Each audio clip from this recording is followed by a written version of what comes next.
So, picture the scene. It's a few years ago. I'm going to a job interview. I'm wearing my nice suit. I've got my shirt done up. I've got my tie looking great. I've trimmed my beard. I'll be honest, for me, I was looking pretty swish.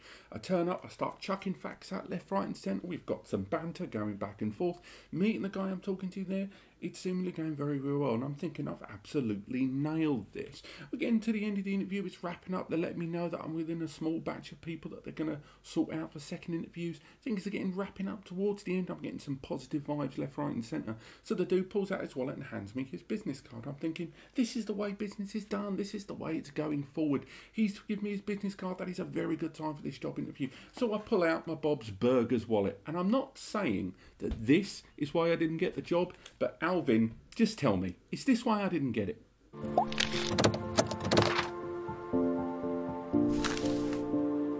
Hello and welcome back, and that is right. Today we are looking at another Addlink SSD. It's the third one in their PS5 series of SSDs, and it's by far the most affordable. And by affordable, I know a number of you are going to immediately jump to the word cheap, and that's something I've talked about on this channel for a long time. Understand the difference between cheap, value, budget. All of these words are actually slightly different things. They don't all mean the same thing. Cheap generally means bad. It means I'm buying a thing knowing that the sand is going out of the hourglass and it is not going to last me.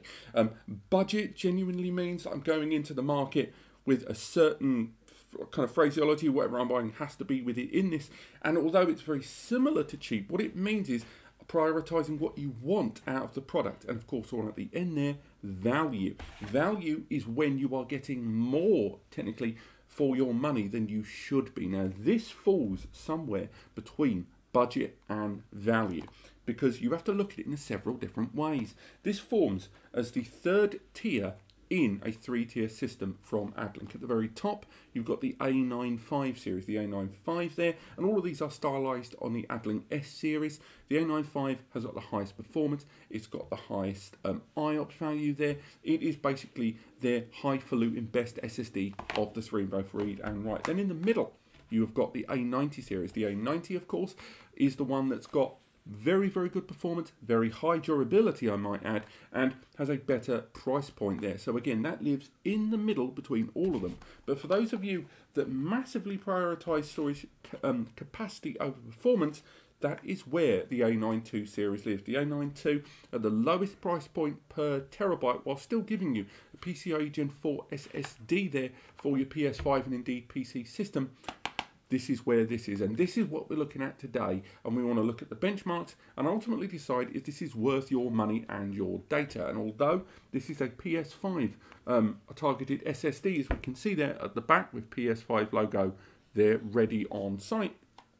I will say this is not a PS5 testing video. We will be doing an exclusive full test of this SSD on a PS5 system very, very soon, along with the others, as well as a combined performance guide and comparison on these SSDs against the internal SSD very, very soon. But we wanted to get the review and the benchmark out the way first, because outside of PS5, a lot of PC gamers, a lot of video editors, content creators and more are looking at SSDs like this as fast, either as a scratch drive or just general raw storage. Hey guys, this is a very quick interruption of something I was doing while editing this video. Much like the other A-series SSDs from Addlink, what I wanted to do for this review is quickly insert the Ps5 Benchmark there. I wasn't originally going to include it, but given that I'm going to do a full test of this SSD and the others in the series, as well as compare them on the PS5, I think the very least I can do for this review is just to quickly give you the PlayStation 5 benchmark. So I've installed the A92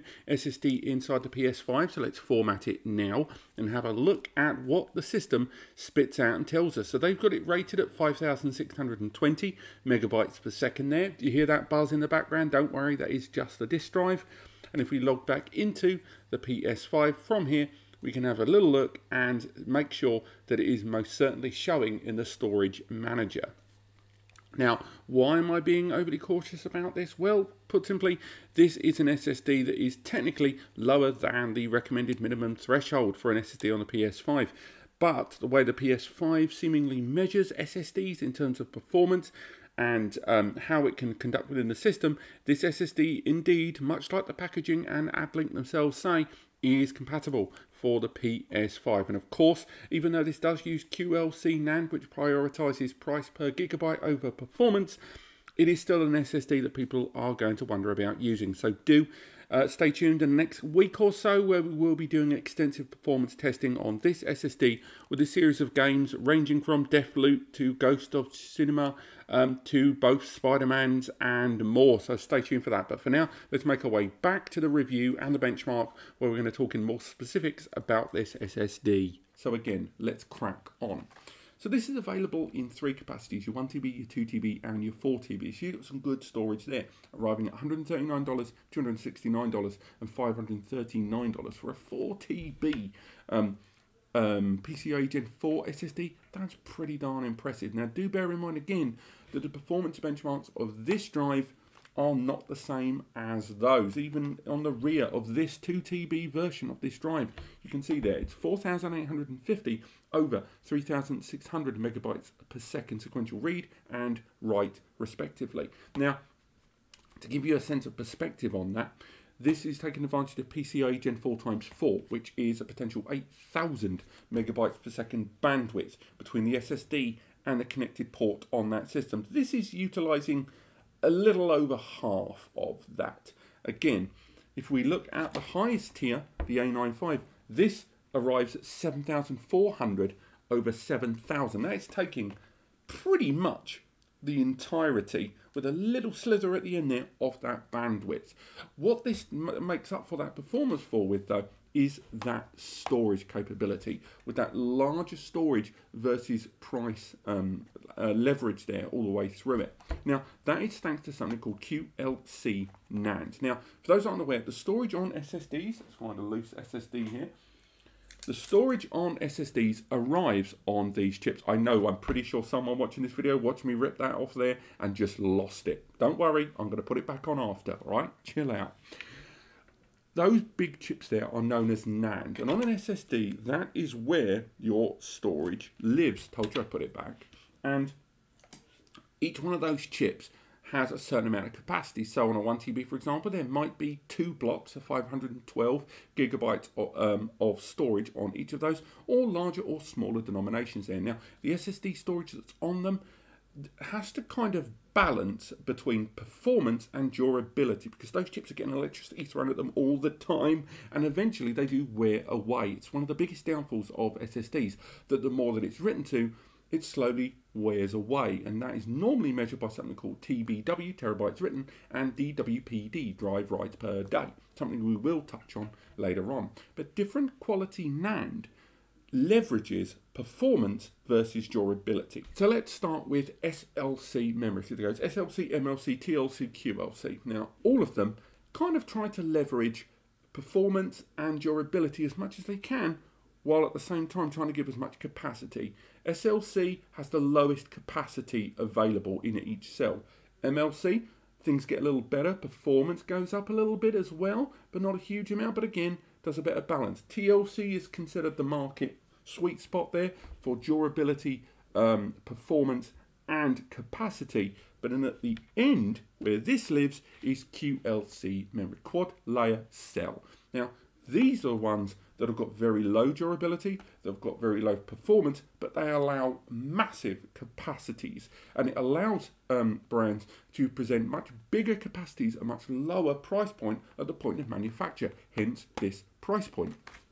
So this SSD arriving at that performance threshold, it's still pretty good for PCIe Gen 4, but once you look at it in the perspective of those bigger SSDs, you can see why it is a cheaper SSD as far as the price point goes. Now, if we have a look inside, I'm pleased to say that despite its lower price point, it's still got the quality of architecture of its other SSDs. Yes, I've recorded all of the intros for these videos at the same time because of this shirt. Don't worry, the testing is much different. So, inside we have got our instruction and first time setup guide and warranty information. And again, this SSD has a 5-year warranty. Don't worry, the fact that it's QLC NAND does not lower the warranty a jot. It's still 5 years there.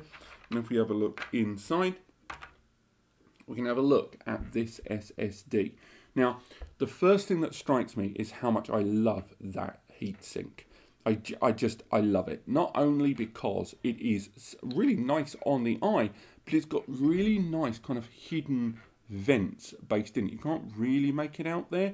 And if we hold it just delicately enough, you can see the gaps between those chips. See the little gaps there along the base of the SSD?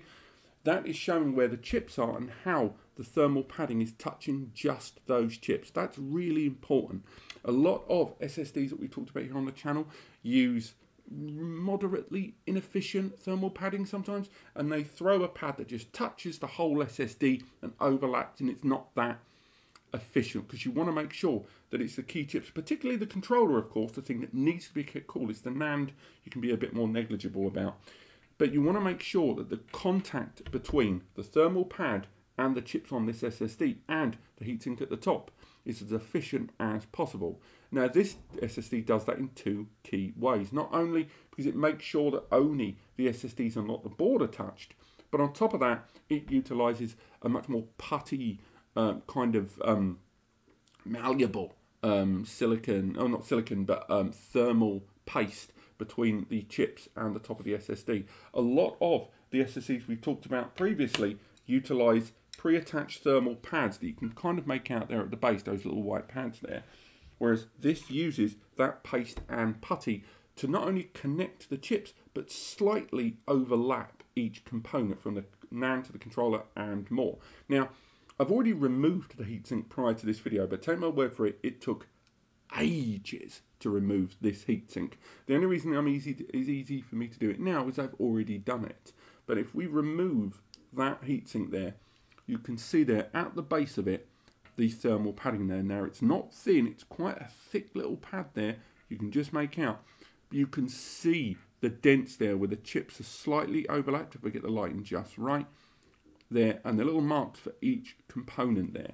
If we have a look at the SSD itself, you can see there lots of the remaining clay kind of texture stuff there, and it does slightly overlap the chips there. So again, lots of coverage, but not too much coverage that it touches the board there. Now the controller inside is the Phison E16, so it's the same as the controller featured in the A90 series, as well as the likes of the FireCuda 520, the Sprint Rocket PCIe Gen 4, that kind of stuff.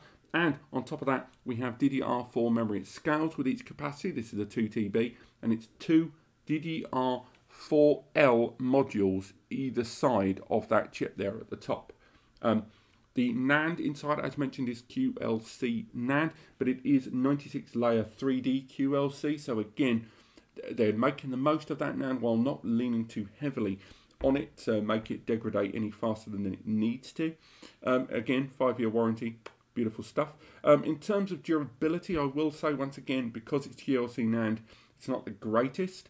At the 1 TB, 2 TB and 4 TB, it is 200, 400 and 800 terabytes written, substantially less that 800 at the 4 TB level than the 3000 terabytes written of the 9.5 and the 3600 of the A90. So that translates into a drive writes per day, so that's how much data you can write to this within that 5-year cycle, and the drive work absolutely fine at the maximum, so don't worry, if you're a PS5 gamer you're not going to do that.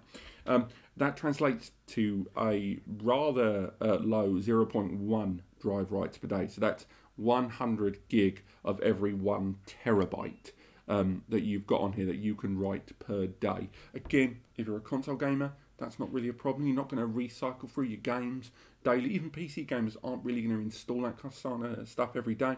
But if you're a content creator, you're using this in post-production, a scratch disk or whatever, then that is going to make a difference there in terms of durability. It's going to continue working, but just bear in mind that the 5-year warranty is also linked to the drive writes per day in terabytes written. So do know that if you're going to buy drives that you know you're going to be writing data to fairly frequently, you've got quite a high recycle rate of data, this might not be the SSD for you. So that architecture translates as follows in terms of performance. Maxing out at 4850 over 3600 on this 2 TB drive. Again, the 1 TB and the 4 TB do scale accordingly. I'm sure it's already said that on the screen earlier in the video. And in terms of IOPS, again, Slightly underwhelming there compared to some of bigger brethren, with the lowest capacity tier, 180,000 and 450,000.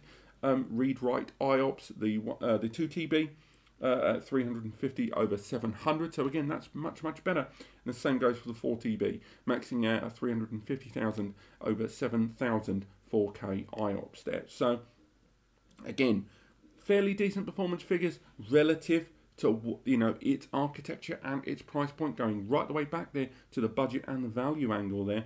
And again, a lot of you are probably wondering, how can this be PlayStation 5, you know, if not certified, then compatible, given that the recommended minimum for PS5 is 5,500 megabytes per second?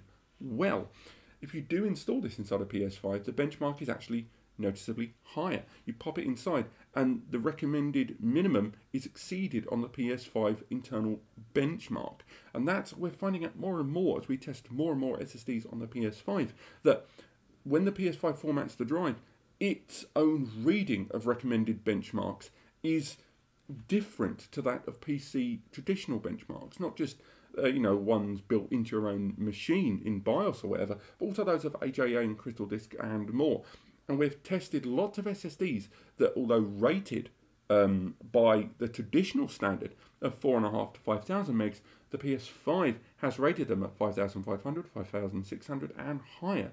So this SSD, when installed in a PS5, does provide a higher benchmark to that system than stated otherwise. So again, do look out for that during the testing, not only for the individual test of this drive, but also as we test all of them. And that test will be coming very soon, I assure you. But for now, let's get this drive inside that test machine and see whether it can live up to the benchmarks that they promise, and whether it does deserve your data at its arguably more affordable price point. Let's go.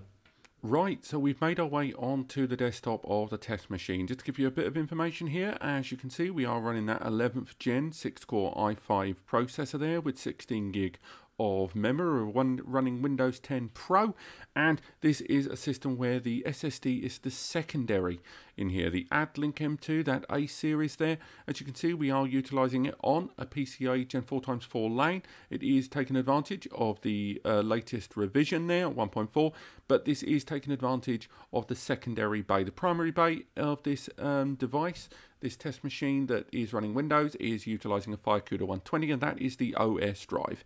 So that shouldn't have any real impact on things, but one thing that will have an impact, of course, is screen recording software like this, OBS, as you can see there on screen.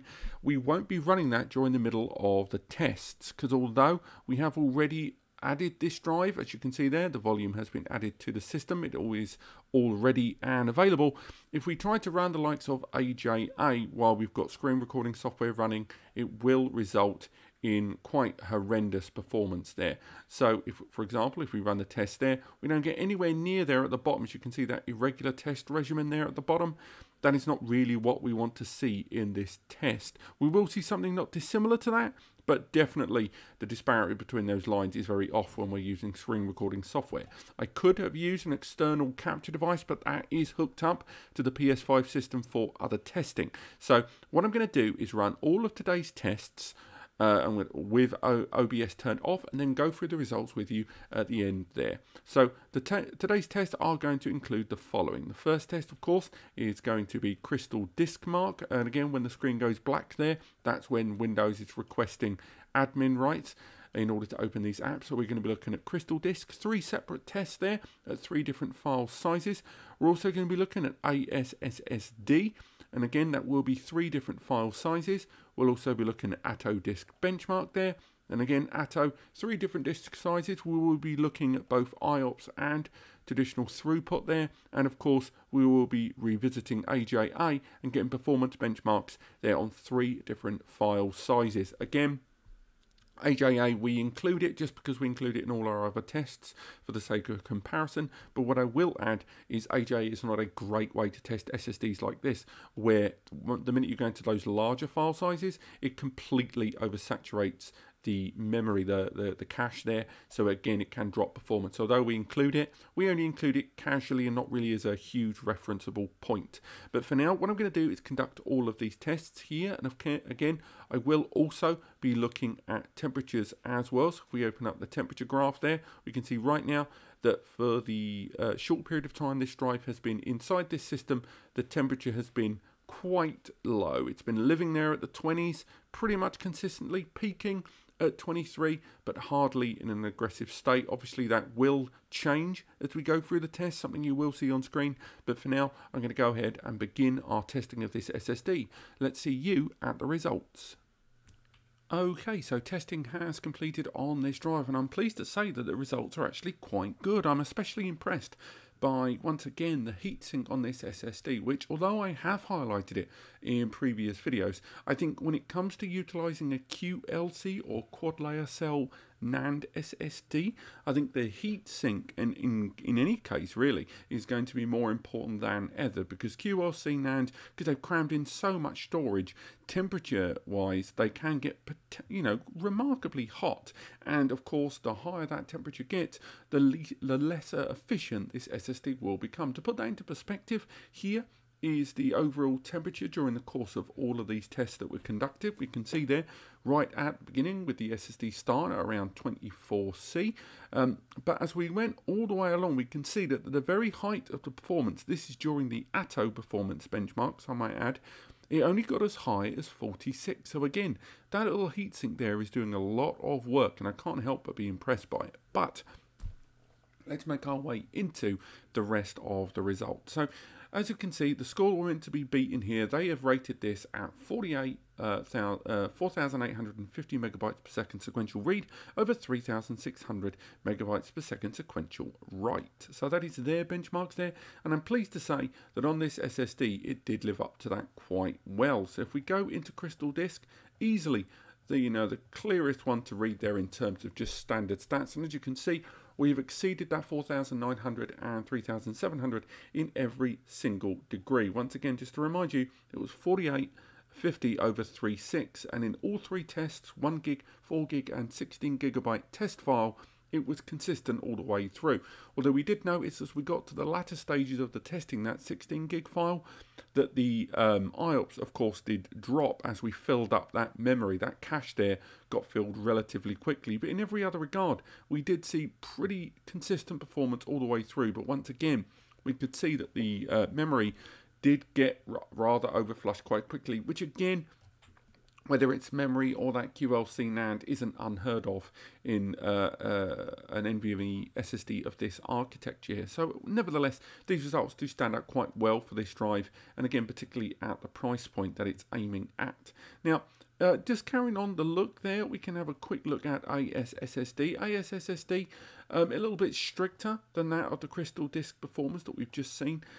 And as you can see, much like our other test that we've done previously, there is a noticeable dip there in AS as it does more balanced test flow all the way through. But nonetheless, these are still pretty good numbers from what I would expect on this. And the same goes for if we flick over to the IOPS readings on this, where the IOPS there, again, rated quite well, dipping into the 700,000 and even the 800,000s there at the 1 gigabyte test file, as we've got smaller as one might expect. Now, if we come out of that and go into Atto Disk Benchmark, Atto Disk Benchmark gives us something a little bit broader there over time. So we've got there, first and foremost, our read and write performance at 256 megabyte file, 1 gigabyte and 4 gigabyte test files, and with read there comfortably in the 5 gigabytes or 5,000 megabytes per second, pretty much consistently over more than half of those tests. And again, in the write, sitting there at 3,400 or so, all the way through from around 2/3 of the operational testing as we went into the larger files. And again, going into the IOPS, still seeing those consistent trends there at the smaller files, exactly what we would like to see for these test file sizes and at that file IO size level all the way through. So if we come out of Atto there, we can end on AJA. Now once again, with AJA, you can ignore the big numbers there, because this kind of performance test here isn't really going to be a fair representation of bombarding this single SSD. What you need to look at are the graphs at the bottom. So for example, with this here being the 1 GB test file, we then have a 4 GB test, a 16 GB test file. We'll put that on the right hand side. And we have got this 4 GB test file. We can see all the way through that the write captures there at 4300, 4200 and 4300 again are consistent. And of course, dips there as we go into the larger files to be expected. And in disk reads, playback 3900, 2900 and 3900 consistently all the way through, and maintaining a nice high average for us there in cases of all of those tests. Now again, if we come out of this and go back into those crystal disk stores, there's something worth looking at here to give you some idea about these SSDs. So we're just going to overlap these ever so slightly, and we'll try and lay them out so that they're, fairly visible across all 3 tests where possible. So I'm going to have to bring that down at the bottom to keep this all on screen for you guys. Pop that there, pop that there. And as you can see, this is the 1 gig, the 4 gig and the 16 gig here on screen. Now, in a previous video, I was able to test the A95. This is their premium grade SSD. So with their premium grade SSD, this is the one with 176 layer 3D NAND. So if we compare at first the 16 GB here at the bottom of the screen, you can see that consistent performance and the difference between these two here on screen. And again, this is down to that NAND. And of course, the differing controller with the E16 versus the E18 controller there. But just to give you some idea of the difference and the consistent improvement all the way through, from IOPS to sequential read-write and even the balanced read-write performance all the way through. The same goes if we wanted to flick into some of the larger, the smaller capacity there. So if that's the 4 GB test file there on the A95, we compare that directly against that one there. Once again, we can see those consistent improvements there time and time again. Although it's worth highlighting again, as these SSDs get a bit flushed there and saturated, those performance figures do have a tendency to dip. And again, those performance benchmarks are quite consistent. If we go into AS SSD, for example, and compare them together, and we'll put the 1 gig, the 3 gig and the 5 gig file there, and this time while closing there, we can make our way back into the earlier results from this drive. We can open up AS SSD for each of those. So let's get those on screen. Remove that there. And again, we can look at the 5 GB file first, pop those side by side. Oh, we didn't want the IOPS, did we? We want to go back into megabytes per second. We can see that clear difference even in AS SSD. And it's kind of the main way of distinguishing how these SSDs differ in price so wildly and what more you are getting for your money there. So between the two of them, I hope this has given you some idea about the difference when looking at these drives and how Addlink have differentiated these drives both in terms of their price and performance, and indications about how that price and performance plays out in real-time benchmarks there. Again, I've got nothing but credit to go to that heatsink there. If I have any criticism for this SSD at this stage, before we do our extensive PS5 testing, I would say that regardless of the fact that the PS5 system is going to be heavily more about read than it is about write, and endurance plays a much lesser factor in PS5, I will still highlight that as someone that uses SSD a lot, I tend to avoid quad layer cell NAND where possible, because I don't think it gives you a better price per gigabyte, but overall performance may be something that would rear its head later in the system's life and prove to be negative in your overall performance. The other thing I would highlight as well is, although this SSD does say it is compatible with PS5, and if you install it inside a PS5 system, that benchmark will be displayed as higher than the 5,500 megabytes per second recommended minimum, I still think the back-end performance of this SSD may prove problematic later in your system's life as developers kind of work on the PS5 architecture and get more and more out of that system. So although this SSD is proven to work in the PS5 and to load the current generation of games pretty much just as well as anything else, I still question QLC SSDs in this PS5 era and whether they should be here at all. But nonetheless, this has been my review and benchmark of the Addlink A92 SSD. I hope you've enjoyed this video. Do let me know in the comments if you have, and click likes. It helps me understand what you guys enjoy. I am working on the PS5 Benchmark with 10 new games in the new series of testing, so stay tuned for that. And of course, link to the full review. Hopefully, if it's not live already, it'll be there in a couple of days. The full review for this SSD with all of the tests and more detailed in the written review over on NAS Compares, so do check that out. And do take advantage of the free advice section over on NAS Compares. Thank you so much for watching, and I will see you next time.